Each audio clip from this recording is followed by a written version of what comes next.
Bonjour Nico Nissim. Bonjour Bob.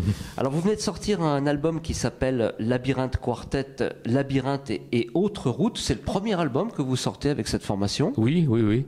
Quel est l'éthique, le projet en fait? Est-ce que vous pouvez le décrire en quelques mots? Alors le projet c'est à la fois très simple comme d'habitude, hein, c'est réunir un quartet avec des compositions personnelles et disons un son très clair, très cristallin, quelque chose d'aérien quoi, de plein d'espace. Voilà. Donc j'ai choisi le vibraphone pour comme partenaire harmonique puisque je suis pianiste et des musiciens comme Mourad Benamo qui sont qui vous emmènent très haut avec la batterie, hein, et ainsi que un très bon compagnon de route qui s'appelle Jean-Luc Pontieux à la contrebasse, avec qui je travaille depuis des années et qui est aussi dans ce style-là, quoi. En tout cas, voilà.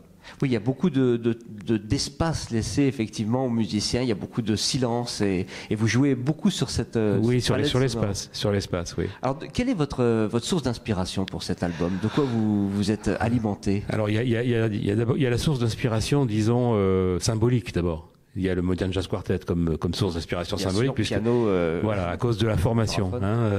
Mais disons que une fois qu'on a dit ça, la musique est évidemment très différente de celle de John Lewis ou de Milt Jackson. C'est plutôt une musique inspirée par des choses plus modernes, mais aussi à la base du jazz, par exemple Thelonious Monk.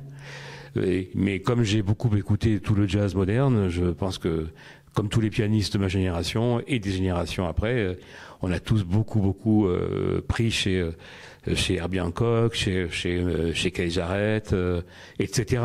Par contre, la musique que je fais, j'espère en tout cas qu'elle a un côté singulier, en tout cas dans la mélodie, dans l'arrangement et aussi dans l'interprétation. Voilà. Donc un petit peu là que ça revendique je dirais pas une originalité parce que ça on sait pas, hein. C'est pas nous qui décidons, c'est le public, les critiques, etc. Mais disons une singularité, enfin une sorte de manière personnelle de traiter la musique, oui. Si, oui, une originalité, je vous confirme, c'est vraiment ce qu'on ressent en tout cas en l'écoutant. Alors le choix des thèmes, après c'est des compositions, sauf peut-être un medley un petit peu. Oui, voilà. Alors en fait, il y a 2 ans, je me suis mis à écrire à la maison. J'avais envie d'écrire. J'ai écrit un morceau et puis après j'en ai écrit 2 et au bout du 8e, je me suis rendu compte que j'avais un disque. Voilà, c'est tout uniquement comme ça que j'ai pensé le projet. C'est pas volontaire. C'est un constat. Après avoir écrit des choses, je me suis dit tiens, j'ai envie de faire quelque chose avec ça. Et comme j'ai l'habitude dans tous les disques que je fais d'avoir de prendre quelque chose existant, j'ai choisi mélanger 3 thèmes de Thelonious Monk.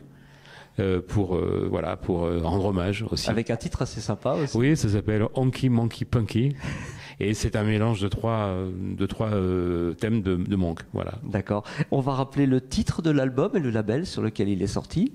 Alors le label c'est 3-4 et donc il est distribué par Absilon, Socadisc. Et voilà. Et le titre donc le titre c'est Labyrinthe et autres routes. Merci beaucoup Nico Nissim. Je vous en prie. Au revoir Bob.